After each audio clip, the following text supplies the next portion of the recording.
아멘. 오늘도 좋은 날입니다. 아멘. 좋으신 하나님이 저와 여러분을 이 자리에 불러주신 줄 믿습니다. 아멘. 하나님 앞에 나오니까 어떻습니까? 감사합니다. 우리 교회 나오니까 어떻습니까? 감사합니다. 여러분의 가정은 어떻습니까? 아멘. 네, 행복하셔야 돼요.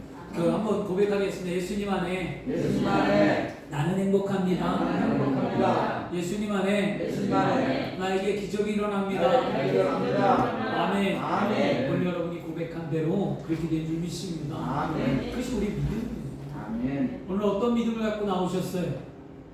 오늘 이 자리에 어떤 기대와 소망을 갖고 나오셨어요? 그냥 주일이 돼서 나오는 것은 믿음이 아니에요. 기대가 있어야 돼요. 아멘. 소망이 있어야 돼요. 아멘. 예배 가운데 하나님이 나를 사랑하시는 임재를 경험하든지, 아니면 오늘 예배 가운데 내가 응답을 받는다고 확신하든지, 아멘. 오늘 예배 가운데 하나님의 치료가 나에게 임한다라고 내가 소원을 갖든지, 아멘. 내가 오늘 예배에 나왔을 때는 기대하고 소망하고 믿음을 갖고 나올 때 하나님은 그 믿음을 보고 여러분의 삶을 인도해 주실 줄 믿습니다. 아멘. 오늘 동일한 이 시대에 수많은 사람이 예배합니다. 한국에만 1200만이라는 성도가 예배하고요, 전 세계에는 수십억의 인구가 하나님 앞에 예배합니다. 그 예배하는 사람 가운데 누구는 응답을 받아요. 은혜를 받고 눈물을 쏟고 치료가 돼서 건강한 삶을 살고, 누구는 문제 속에 막혔던 현실의 문제가 갑자기 해결돼 갖고 은혜와 축복이 쏟아지고, 이것이 하나님의 살아있는 증거입니다. 여러분, 믿음은 살아있는 하나님을 증거하고 나타내는 거예요. 아멘. 여러분, 다른 거 없어요. 하나님 살아계십니다. 그 살아계신 하나님이 오늘 저와 여러분의 하나님이 된 줄 믿습니다. 믿음이 없이 하나님을 기쁘시게 못하나니 하나님께 나아가는 자는 반드시 그가 살아계신 것과 그를 찾는 자들에게 상 주심을 믿어야 할지니라. 오늘 여러분의 믿음대로 되는 줄 믿습니다. 따라하겠습니다. 절망적인 상황을 극복한 나는 어떻게 살아야 할까? 아멘. 아멘. 절망적인 상황을 극복한 나는 어떻게 살아야 할까? 오늘 열왕기야, 여러분 3주에 걸쳐서 말씀을 나누었는데요, 6장 24절부터 7장 20절의 말씀은 아람의 왕 베나닷에 의해서 이스라엘 사마리아 성이 포위가 되었어요. 그래 절체절명의 위기 속에서 하나님이 구원의 손길을 베풀고 그곳에서 하나님이 사마리아 성을 구원해준 내용을 분명히 성경은 담고 있습니다. 그러면 지금으로부터 약 실제 있었던 역사적인 사건이기 때문에 약 2800년 전이에요. 약 2800년 전 팔레스타인 북쪽에 위치했던 이스라엘의 사마리아 성에 아람의 왕 베나닷이 군대를 데리고 와서 사마리아 성을 포위했고, 이 이스라엘 나라가 항복하기를 기다렸습니다. 그러다 보니까 적군이 사망에 포위되고 기다리다 보니까 그 사마리아 성에 점점 뭐가 떨어져 갈까요? 양식이 떨어져 갔어요. 그래서 배고픔과 굶주림에 그들은 허덕일 수밖에 없었습니다. 그래서 말씀은 율법에 부정하다라고 말하는 음식은 그들은 쳐다도 보지 않고 먹지도 아니하고 율법대로 살았습니다. 그런데 너무 배고픔이 극심하다 보니까 율법에서 부정하다고 말한 그 나귀, 그것도 머리, 먹지도 않는 나귀의 머리를 은 80세겔에 거래가 되어버렸어요. 은 80세겔은 그 사람이 하루에, 은 1세겔은 한 사람이 하루에 노동자의 품삯이라고 얘기했잖아요. 그러면 80세겔은 3200일을 일할 거였어요. 은세겔이 4일이기 때문에 4일의 노동자의 값이었기 때문에 그만한 큰 돈이었습니다. 그래서 생각을 해보세요. 그것이 말이나 되냐. 똥도 먹고, 오색똥도 먹고, 쥐똥도 먹고, 그만큼 먹을 게 없다는 거였어요. 그런 굶주림, 그리고 그 처참한 현실 가운데 오늘은 내 아들을 먹고 내일은 네 아들을 먹자라고 서로 합의해서 인육까지 먹는 윤리와 도덕이 무너지는 그런 현실 속에 지도자였던 왕은 뭐 했습니까? 왕궁에서 편안했어요. 옛날부터 이런 나라가 어렵고 시대가 어려울 때 이 지도자들이 함께 굶고 함께 어려워야 되는데, 그 어려운 현실 가운데 자기네들은 다 배불렀어요. 나라가 어렵든지 말든지 그러다 보면 나라가 망하는 거겠죠. 그러게 그 왕이 자신은 그래도 이스라엘 백성들보다 풍요롭게 먹었어요. 그러다가 그 여인의 울부짖는 소리를 왕궁에서 성을 걷다가 듣게 되죠. 그 여인이 왜 우느냐 말할 때 왕에게 얘기할 때 인육을 먹은 사건이 왕에게 들려질 때 그 왕이 비참했어요. 현실이 너무나 암담했고 자신의 힘으로 할 수 없었고 너무나 힘든 삶을 살아가는 것 가운데 그가 무엇을 했습니까? 하나님을 원망했어요. 하나님이 있으면 왜 우리를 이렇게 하는가? 하나님의 사람이 엘리사가 우리 안에 있는데 하나님이 왜 우리를 이렇게 힘들게 하는가? 엘리사는 도대체 하나님의 사람은 무엇을 하는가? 하나님께 기도해서 왜 응답을 못 받는가? 원망이 어디로 돌아갔습니까? 하나님께로 돌아간 이후에 하나님의 사람 엘리사에게 돌아가고 있어요. 우리의 신앙도 똑같아요. 믿음이 있는 사람들이 믿음 생활하다가 실패하거나 어려움을 만나거나 힘들면 하나님을 원망하고 그 다음에 누구를 원망하느냐? 주의 종들을 원망해요. 섬기는 주의 종들을 원망하고 이런 경우도 저도 많이 봤거든요. 성경이 그대로 나와 있더라는 거였어요. 그러고 난 다음에 이 왕이 어떻게 했냐? 그 원망이 극도에 달하다가 이제는 사람들이 자신을 향해 원망하니까 자신이 원망을 피할 길을 만듭니다. 핑계거리를 만들죠. 돌파구를 만들죠. 이거 진짜 잘못된 행동입니다. 우리나라도 그렇고 여러분 사회, 경제, 문화 모든 것에 보면 사람들이 자신이 잘못했다라고 말하는 경우보다는 자신의 잘못을 다른 쪽으로 돌리는 경우가 있어요. 이게 참 문제거든요. 이 왕이 자신의 잘못은 감당하지 아니하고 지도자로서 감당해야 될 감당을 엘리사에게 돌려버렸어요. 그리고 엘리사를 죽이려고 합니다. 그때 엘리사를 죽이려 할 때 하나님이 엘리사를 통해서 오늘 7장 1절과 2절에 예언을 해요. 내일 이맘때에 걱정하지 마라. 내일 이맘때에 모든 것이 회복된다. 경제가 회복되고 삶이 회복되고 지금 나아진다 라고 말할 때 장관 하나가 콧방귀를 뀌면서 하나님이 살아계신들 하나님이 하늘의 창고를 연들 이런 일이 일어나겠느냐? 없다는 거였어요. 그럴 때 그 엘리사가 예언을 다시 합니다. 너는 네가 말한 대로 하나님의 예언을 못 본다는 거였어요. 하나님이 살아계심을 믿지 못하는 너는 그것을 보지 못하고 그대로 죽는다. 그것을 취하지 못하고 너는 죽는다. 보긴 보되 너는 죽을 거다. 그렇게 예언했습니다. 그리고 난 다음 날이 되었어요. 다음 날이 될 때 하나님이 어떻게 했느냐? 세상에서 가장 약하고 사람들이 거들떠도 안 보고 쓸모없다고 말하는 사람 참 비참하죠. 가족도 버리고 쓸모없고 하찮고 막 이렇게 여길 때 아무도 의존할 수 없는 그 나병 환자들 그 나병 환자 네 사람을 하나님은 들어서 사용하셨어요. 아멘. 그리고 아랍 군대로 그들이 아람 진영으로 그들이 걸어갈 때 하나님은 놀라운 역사를 만드셨어요. 여러분 우리는 첫 시간에 배웠어요. 절망적인 상황에 우리는 어떻게 하라고 했습니까? 원망하지 말라고 했습니다. 아멘. 원망하지 말고 자신을 돌아보면서 무엇을 하라고 했습니까? 희망의 말을 선포하라고 했어요. 이게 하나님 살아있는 거죠.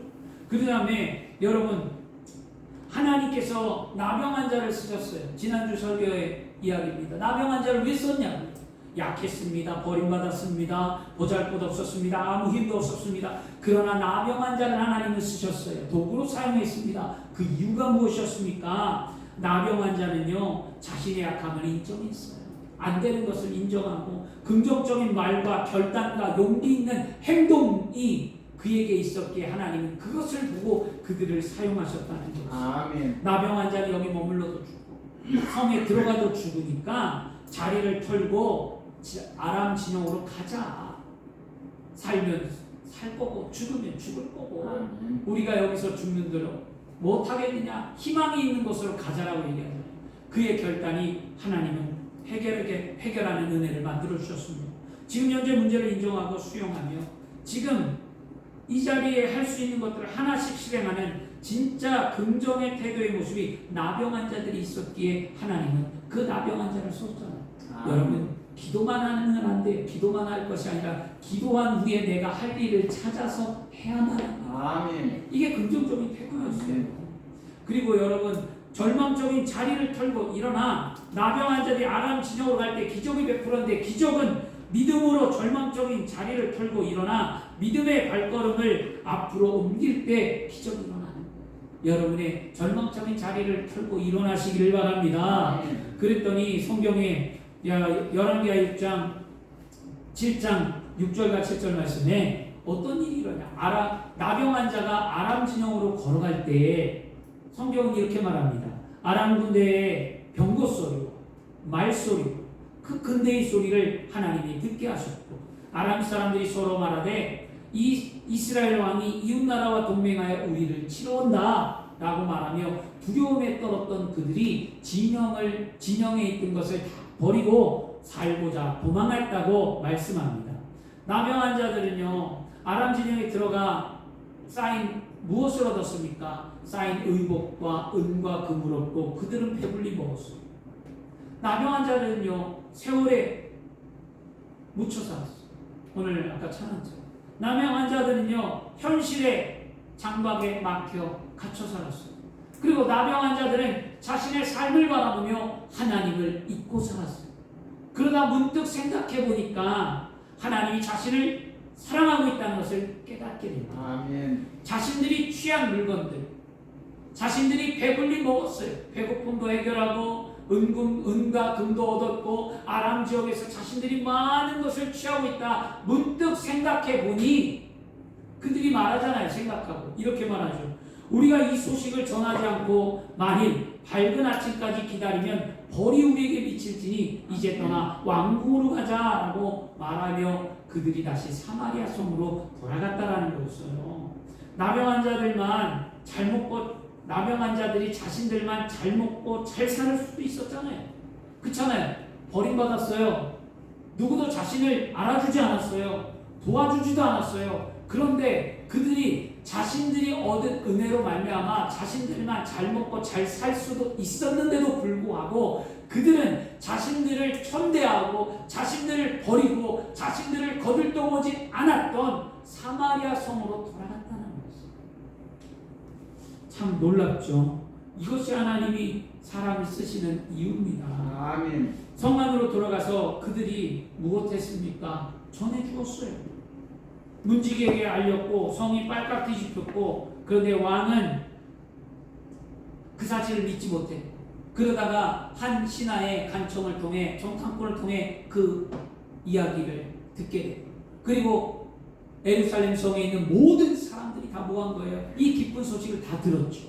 그리고 진짜 하나님의 말씀대로 그 믿지 못했던 그 신하는 성문을 지키다가 사람들이 막 이건 뭐냐면 아비규환하고 같은 거예요.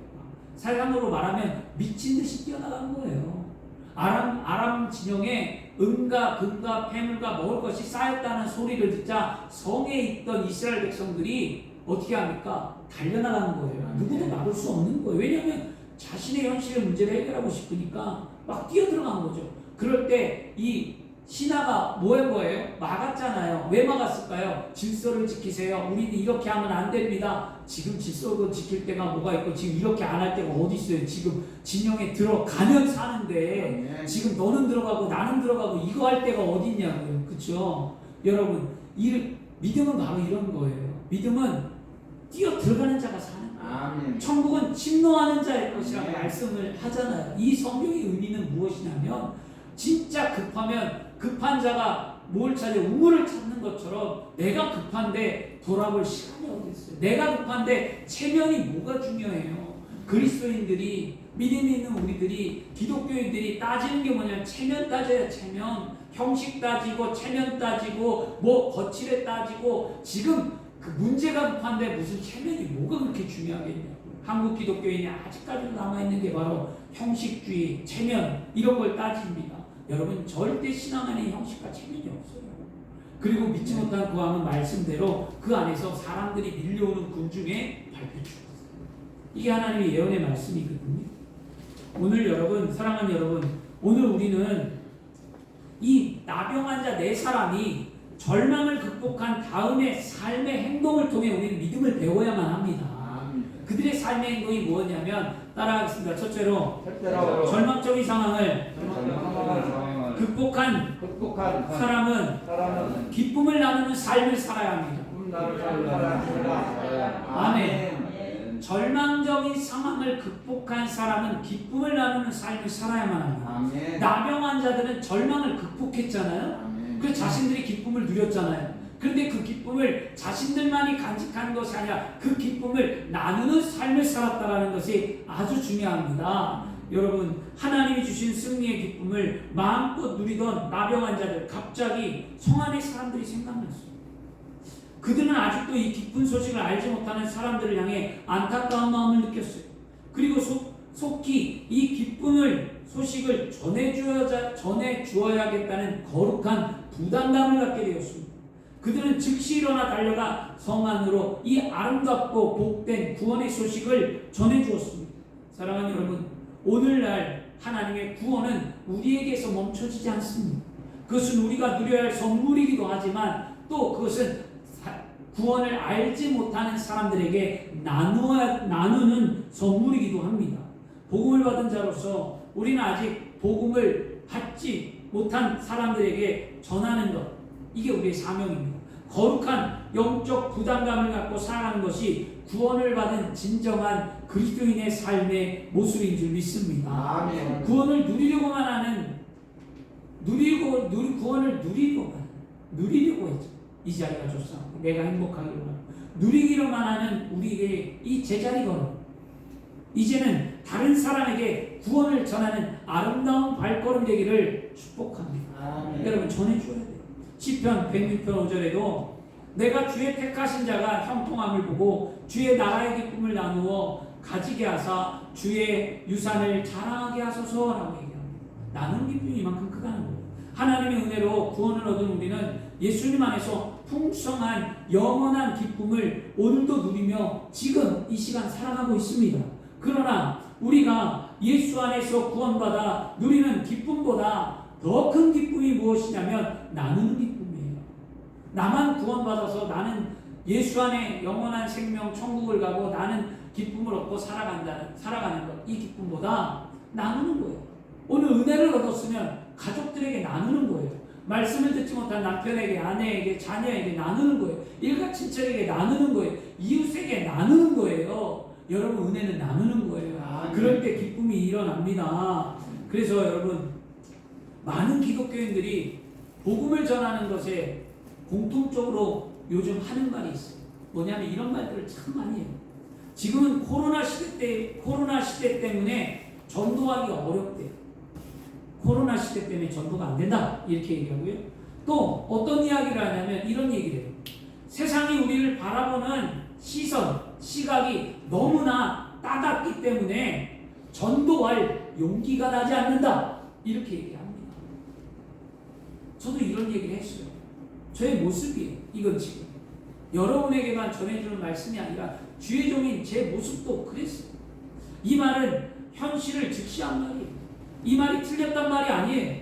그러나 나병 환자들처럼 거룩한 부담감을 가지고 살아가는 진정한 그리스도인이라면 내가 전하는 말에 세상이 귀를 기울여 믿던 안 믿던 여러분 상관하지 말고 전해야 합니다. 아멘. 또 내가 전하는 말에 그들이 듣던 안 듣던 전해야죠. 아멘.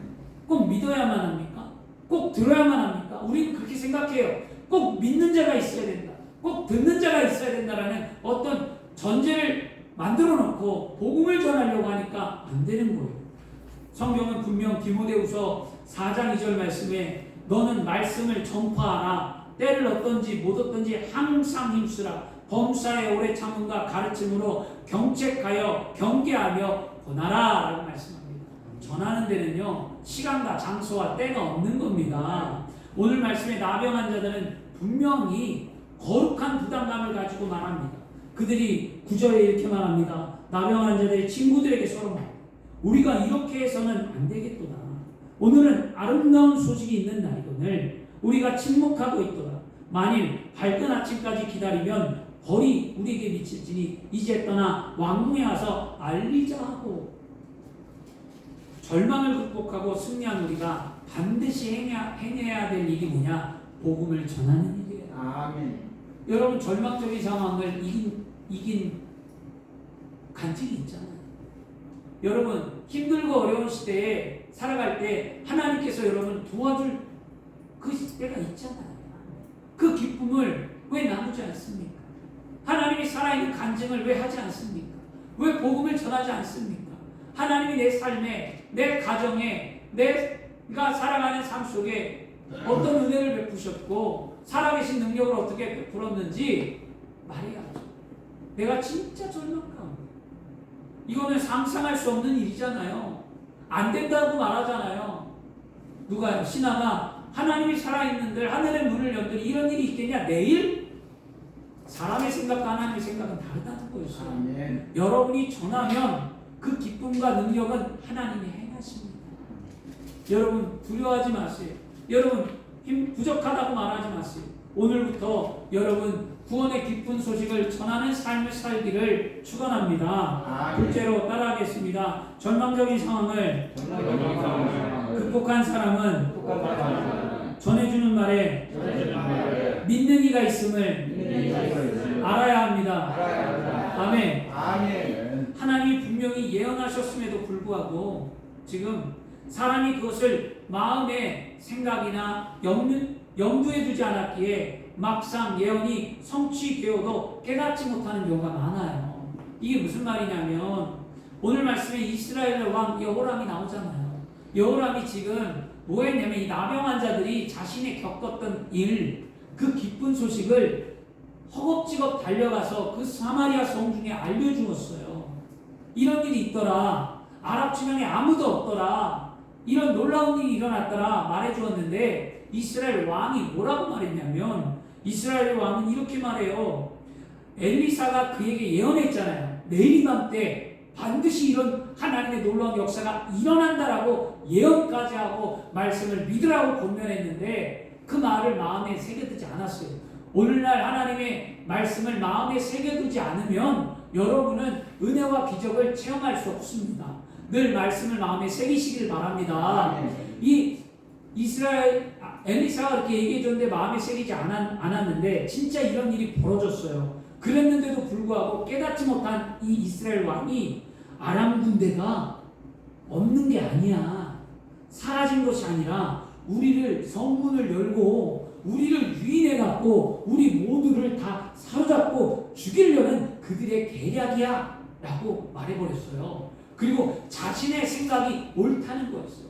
앞뒤 생각이 꽉 막힌 그가 자신의 왕으로서 통치자로서 자신의 지도력으로서 자신의 생각이 무조건 옳다라고 얘기합니다. 어리석죠. 이런 경우가 있어요. 저도 가장으로서 내 생각이 옳다고 고집할 때가 있거든요. 그러면 누가 지혜로운 아들이나 지혜로운 사모가 살짝 얘기해요. 아, 이건 아니지 않냐, 이건 이렇지 않냐 라고 얘기를 해요. 그러면 그 말을 동의하고 들을 때가 있어요. 여러분 지도자는 여러분 어떤 시대를 살아가든 우리가 어떤 위치에 있든 여러분이 어떤 리더가 되든 사업을 경영하든 가장이든 어떤 일을 하든 우리가 지도자라는 것은 내 생각이 무조건 옳다라고 생각하면 안 돼요. 이게 굉장히 무섭거든요. 내 생각이 옳다라고 얘기하는 게.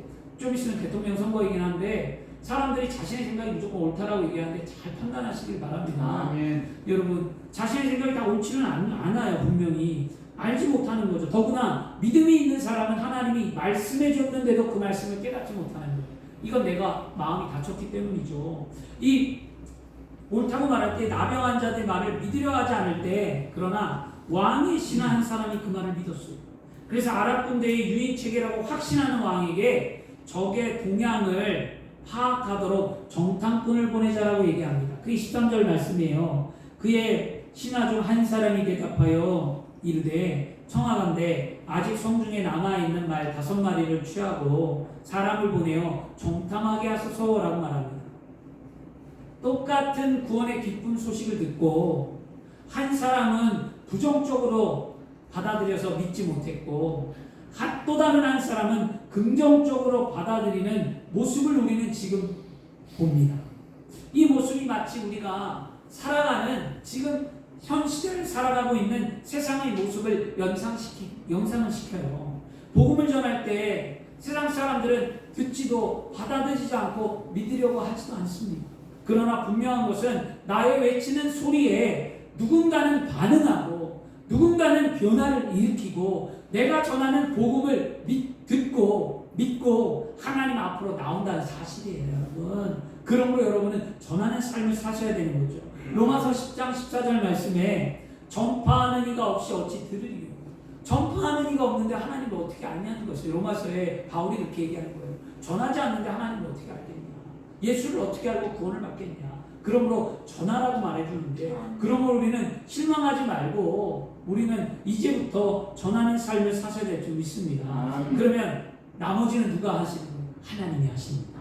나병 환자들도 자신들이 전하는 구원의 기쁜 소식을 이 믿지 못하는 왕과 사람들을 보며 어떻게 했을까요? 답답했겠죠. 그리고 또 뭐 할까요? 실망했어요. 왜 모르지? 왜 믿지 않지? 내가 봤는데, 내가 경험했는데, 나는 지금 확신한데 왜 그것을 믿지 못할까? 얼마나 실망하고 답답했을까요? 여러분, 그러나 하나님은 그 일에 합당한 사람을 준비시키며 그 구원의 기쁜 소식을 이스라엘 백성 모두가 들을 수 있도록 오늘 하셨잖아요. 누구죠? 지혜로운 신하 한 사람 때문에. 한 사람은 들었어요. 그 한 사람은 긍정적으로 받아들였어요. 나병 환자가 말하는 것을 믿었어요. 다 안 믿었지만 한 사람은 믿었어요. 여러분, 다 안 믿지만 누군가 한 사람은 여러분의 말을 믿는 자가 나타납니다. 이게 복음 전하는 사명이에요. 오늘 말씀 통해서 사랑하는 여러분 깨달아야만 합니다. 우리가 전하는 복음은 분명 나병 환자들이 이스라엘 백성들에게 전해준 구원의 기쁜 소식과도 같은 겁니다. 나병 환자들은 구원을 경험했어요. 나병 환자들은 자신의 문제를 해결받고 기쁨을 누렸어요. 그것이 하나님의 은혜임을 깨닫고 그들은 확신에 찬 모습과 말로 전했어요. 그럴 때 하나님께서는 준비된 한 사람, 즉 왕의 신하를 통해서 구원의 기쁜 소식을 널리 알리게 하셨습니다. 오늘날 우리는 나병 환자처럼 지금 저와 여러분 구원을 경험했습니다. 우리는 나병 환자처럼 우리의 삶의 문제를 하나님이 늘 도우시고 인도하시며 해결하셔서 지금까지 살아왔습니다. 그렇다면 우리는 이렇게 문제를 해결, 이 기쁨을 해결받은 이 삶의 모습의 기쁨을 우리는 전하는 삶을 살아야 될 줄 믿습니다. 이것이 하나님의 은혜를 깨닫는다면 오늘 이후부터 확신에 찬 모습과 말로 복음을 전하며 살아가야만 합니다.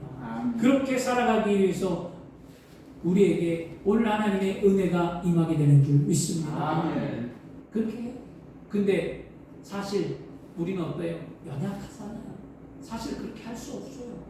하고 싶은데 부끄럽기도 하고 약하기도 하고 담대함도 없고 우리가 사실 그런 모습이었어요. 우리 혼자의 힘으로 아무것도 사실 할 수 없는 존재입니다.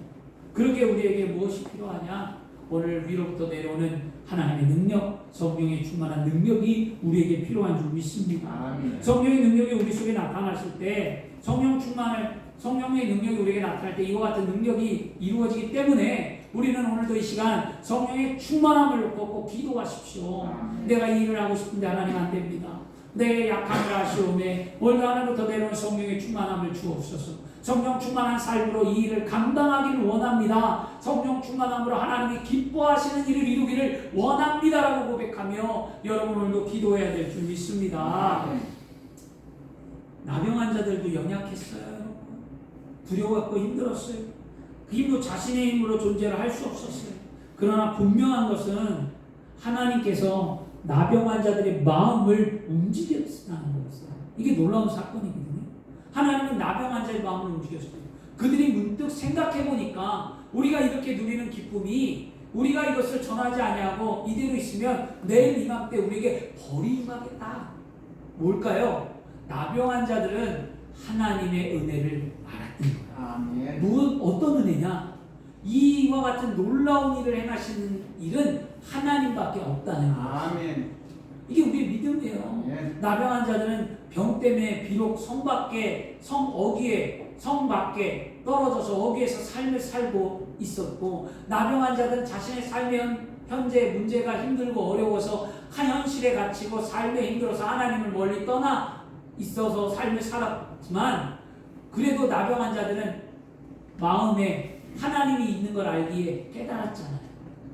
사람이 할 수 없는 일 하나님은 하실 수 있다고 그들은 깨닫고 알았잖아요. 그러니까 그들이 하나님이 살아계셔서 이와 같은 일을 했다라고 사마리아 성에 기쁨을 전하는 삶을 살았다는 거죠.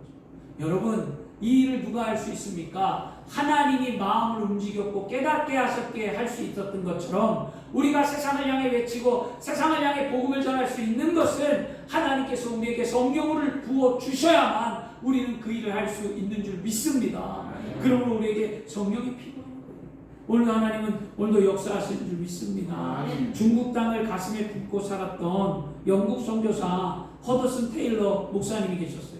하나님은 하나님만을 의지하기에 충분히 연약한 자를 사용하신다라는 말을 했어요. 하나님은 하나님만을 의지하는 연약한 자를 사용하신대요. 허더슨 테일러 목사님은 하나님만을 의지할 수밖에 없는 삶을 살았습니다. 그가 1867년 8월에 사랑했던 딸, 큰딸이었던 그레이스가 폐렴으로 죽었어요. 딸이 죽었어요. 그 다음에 또 3년 후에는 5살 난 아들이 세무엘이 결핵성 장염으로 죽었어요. 그리고 또 이어서 그의 9월에 아들 노엘이 태어났지만 20일 만에 죽었어요. 그리고 이 아들을 낳다가 산후조리를 잘 못해 나머지 그의 아내도 32세의 나이로 죽었어요. 그렇다면 이 절망적인 상황에 허드슨 테일러는 자신의 삶을 포기할 수도 있었어요. 자신은 중국을 변화시키고자 원했고 중국의 땅에 하나님의 복음이 들어가기를 원했습니다. 그래서 그는 포기하고 싶었지만 포기하지 않고 하나님을 의지하며 복음을 전한 결과 중국의 선교회를 설립하고 30년이 지나서 중국의 선교사가 640명이 되었습니다. 놀라운 일을 감당한 겁니다. 그것처럼 여러분 그가 그렇게 헌신할 수 있었고 그가 그렇게 끝까지 삶을 살 수 있었던 것은 하나님만을 의지했기 때문입니다. 여러분 돈을 의지하시겠습니까? 남편을 의지하겠습니까? 아내를 의지하겠습니까? 자녀를 의지하겠습니까? 여러분 삶은 혼자예요. 혼자 살아가는데 하나님을 의지해야만 합니다. 하나님을 의지하는 첫 번째 우선순위가 하나님을 의지할 때 내 삶에 남편과 아내와 자녀와 모든 삶이 행복할 수 있는 거예요. 돈도 그렇게 따라오는 거예요. 건강도 따라오는 거예요. 자녀의 삶도 따라오고 가정의 행복도 따라오는 거예요. 하나님을 먼저 섬길 때 이와 같은 놀라운 일들이 일어나는 거예요. 하나님만을 섬기셔야만 합니다. 이게 우리의 삶의 모습이에요. 사랑하는 여러분, 하나님께서는 우리에게 전해준 구원의 기쁜 소식이 복음이 여기서 멈춰주지 않고 계속돼 증거되기를 원하십니다. 하나님만을 의지하여 충실하여 연약한 우리들이 복음을 전하는 삶 가운데 승리를 만들기를 원합니다. 사도행전 1장 8절에도 오직 성령이 너에게 임하시면 너희가 권능을 받고 예루살렘과 온 유다와 사마리아 땅끝까지로 내 증인이 된다고 얘기하셨죠. 성령의 능력이 아니고는 이 일을 감당할 수 없기에 말씀을 하는 저와 여러분이 오늘 성령 충만을 놓고 기도해서 복음을 전할 때 하나님의 영광이 드러나는 줄 믿습니다. 세 번째는요, 따라하겠습니다. 절망적인 상황을 극복한 사람은 예언의 말씀이 그대로 이루어짐을 믿어야 합니다. 아멘. 절망을 극복한 사람은요, 예언의 말씀을 믿어요. 오늘날 예언의 말씀이 뭐예요? 하나님의 말씀 성경이잖아요. 오늘 열왕기하 18장 2절 말씀에 이렇게 얘기하죠. 하나님이 사람이 왕에게 말한 바와 같으니 이르기를 내일 이맘때에 사마리아 성문에서 보리 2수아를 한 세겔로 매매하고 고운 밀가루 한 수아를 한 세겔로 매매하리라 한즉 그때의 장관이 하나님의 사람에게 대답하여 이르되 야훼께서 하늘에 창을 내신즉 어찌 이런 일이 있으랴 하며 대답하기를 내가 내 눈으로 보리라 그러나 그것을 먹지 못하리라 하였더니 그의 장관에게 그대로 이루어졌으니 곧 백성이 성문에서 그를 밟음에 죽었다라고 말씀합니다. 근데 이 말씀이 이 7장 18절에서 20절에 있었던 이 말씀이 어디에 있습니까? 7장 이 1절과 2절 말씀에 그대로 나오잖아요. 이 1장과 2절에 7장 1절과 2절에 말해주고요. 끝절에 말해줘요. 그럼 왜 두 번을 반복했을까요? 말씀에 여러분 똑같은 내용을 두 번을 반복했다는 것은 어떤 의미를 갖고 있습니까? 확실하다는 거예요. 틀림이 없다는 거예요. 그러면 이 예언의 성취는 반드시 이루어진다는 것을 강조하고 있는 거거든요. 그러면 성경은 1.1획도 변함이 없는 거예요. 하나님 한번 말씀하시면 그대로 되는 줄 믿습니다. 이것이 우리의 믿음이 되어야 돼요, 여러분. 불가능해 보였던 엘리사의 예언이 모두 성취되었어요. 아람 군대가 물자를 모두 남기고 도망가자 이스라엘 백성들은 먹을 걸 걱정을 하지 않게 되었습니다. 엘리사의 예언 그대로 되었습니다. 그뿐 아니라 장관에 대한 저주까지 그대로 이루어졌습니다. 급하게 성문을 빠져나가는 사람들에게 장관이 발표 죽었어요. 이것은 여러분 불신앙이 가져온 무서운 결과예요. 불신앙이 가져온 결과였어요. 우리도 말씀을 들을 때 바로 믿어지지 않을 때가 있어요. 하지만 우리가 할 수 없다고 하나님도 못하시는 것처럼 생각하면 안 됩니다. 아멘. 성경의 이사야는요, 이스라엘 백성들이 죄악을 깨닫지 못하고 하나님을 알지 못하자 그가 이사야 44장 18절 말씀에 그들이 알지 못하고 깨닫지 못함은 그들의 눈이 가리워서 보지 못하며 그들의 마음이 어두워져서 깨닫지 못함이라 라고 말씀합니다. 이처럼 하나님의 말씀을 듣고 깨닫지 못하고 믿지 못하는 것은 하나님의 말씀이 틀린 것 때문이 아니라 무엇이냐면 현실을 바라보며 그 예언의 말씀을 믿지 못하기 때문이죠. 여러분 지금도 사람들은 예배하면서 하나님의 말씀을 듣는데 믿지 못해요. 왜냐? 현실을 보니까 나는 지금 가난한데, 나는 지금 병들었는데, 나는 지금 아무것도 할 게 없는데, 나는 떼거리도 없는데, 나는 내일 빚도투에 시달려야 되는데, 나는 어떻게 살지? 월세는 어떻게 내지? 사업장은 어떻게 운영하지? 나는 지금 어떻게 살지? 현실의 문제가 코로나 시대에 더 극심해지고 막막한 건 사실이죠. 지금 처해 있는 이스라엘의 현실은 하나님의 말씀을 믿지 못하는 장관에게는 해결할 수 없는 아주 큰 문제였잖아요. 그렇잖아요. 이스라엘 현실은 장관이 해결할 수 없고 하나님의 말씀을 믿지 못하는 현실이었어요. 아니 어떻게 하루아침에 이 난리통에 도덕도 무너지고 윤리도 무너지고 사람까지 잡아먹는 이때가 어떻게 하루 만에 이것이 달라지겠느냐 이렇게 얘기하죠. 이건 뭐죠? 현실을 바라보는 눈 때문에 그런 거예요. 지금 여러분의 현실을 바라보고 있는 내 눈이 하나님의 말씀을 믿지 못하게 하지 않는지 생각해 보시길 바랍니다. 하나님의 말씀은 살아있습니다. 하나님의 말씀은 어제나 오늘이나 동일하십니다. 하나님의 말씀은 능력이 있습니다. 이것이 믿음이에요. 누구라도 이런 말은 사실 할 수 있어요. 장관처럼 하늘에 창을 내리들 어찌 그런 일이, 하나님이 도와주는데 어찌 그런 일이 있겠냐. 우리 이렇게 얘기할 수 있어요. 하나님이 살아있다는데 내일 이렇게 되겠나? 에이 오늘 목사님 말씀 듣고도 그렇게 되겠어 나한테? 이런 분들이 있었다니까요. 예배 때 설교 끝나고 나갔는데 나가면서 제가 듣는데 나가면서 그런 얘기를 하더라고요. 에이 그런 일이 나에게 있겠어? 성경이지 역사적 사건이지 그 전엔 있었겠지 근데 지금은 아니지 이래 보인다니까요. 말씀 여러분 2000년 전에 있었던 것 성경은 이건 2800년 전이니까 2800년에 있었던 사건이 오늘도 일어납니다. 이게 우리의 역사적인 사건의 하나님의 능력이었어요. 근데 사람들은 그냥 옛날 이야기, 성경은 그 전 이야기라고 말하죠. 여러분 누구라고 말하지 않겠지만 이런 말을 TV에서 한 게 있어요. 종교는 예배는 마음의 위안을 얻을 수 있으나 코로나는 물리치 못한다는 얘기예요. 하나님을 모르는 거예요. 장관하고 똑같은 얘기하는 거예요. 이 장관하고 하늘에 창을 내신들 어찌 그런 일이 있겠냐. 이 장관의 한 말이랑 이 말이랑 뭐가 다르겠습니까? 하나님은 하실 수 있습니다. 사람이 할 수 없는 거지 하나님은 하실 수 없는 분이 아니라는 거죠. 여러분 우리가 예배를 드리는 게 마음의 위안을 얻기 위해서 예배를 드립니까? 여러분 위안을 얻고자 예배를 드리면 그것은 진정한 예배가 아니에요.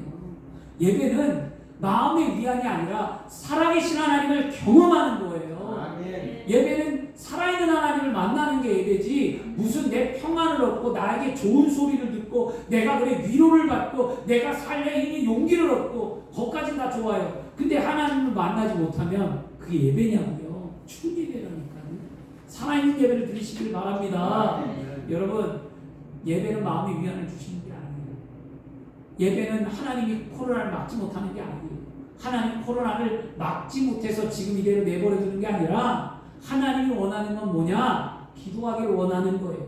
더 부르짖기를 원하는 거예요. 이스라엘 백성들이 힘들고 어렵고 이집트에서 고난받을 때 하나님은 그들을 보고 듣고 알고 계셨다라고 얘기합니다. 그런데 왜 안 도와주셨을까요? 그들의 마음이 하나가 되고 그들이 더 하나님 앞에 매달리기를 하나님을 원했어요. 지금 왜 코로나가 안 끝나냐고요? 왜 안 지나가냐고요? 믿는 자들이 더 하나가 되기를 원하고 믿는 자들이 하나님 앞에 더 열심히 기도하기를 원하고 하나님을 찾기를 원한다는 것을 우리는 분명히 알아야만 합니다. 하나님은 보고 계세요. 하나님은 지금 알고 계세요. 코로나 하나님이 없애면 금방 없애버려요. 아멘. 그렇다고 해서 우리가 방역수칙을 안 지키라는 얘기가 아니에요. 방역수칙을 철저히 지키면서 우리가 믿음을 잃지 않는 삶을 살아야 될 줄 믿습니다. 아멘. 여러분, 우리가 왜 이런 말을 하냐? 결과는 그거예요. 무서운 결과가 분명히 나왔잖아요. 그건 영적 무지 때문에 오는 거였어요. 영적 무지 때문에 범하는 잘못이 있다면 우리는 오늘 회개하십시오.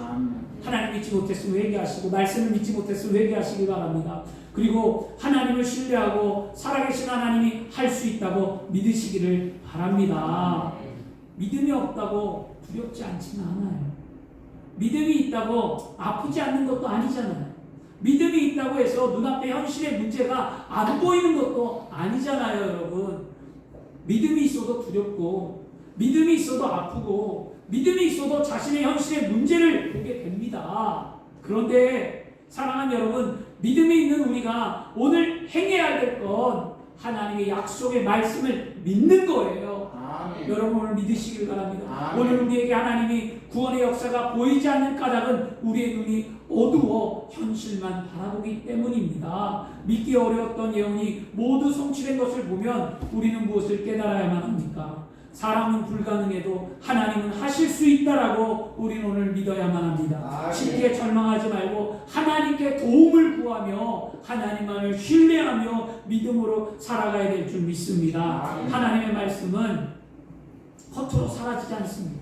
하나님의 말씀은 믿는 자가 그대로 되는 줄 믿습니다. 자신의 생각과 판단 가운데 하나님의 말씀이 어느 정도 오늘 이 시간 우리 마음에 자리하고 있는지 살펴보시기를 바랍니다. 하나님이 이렇게 일하시는지 겉으로 보이지 않아도 결국은 그분의 뜻대로 이루어지는 줄 믿습니다.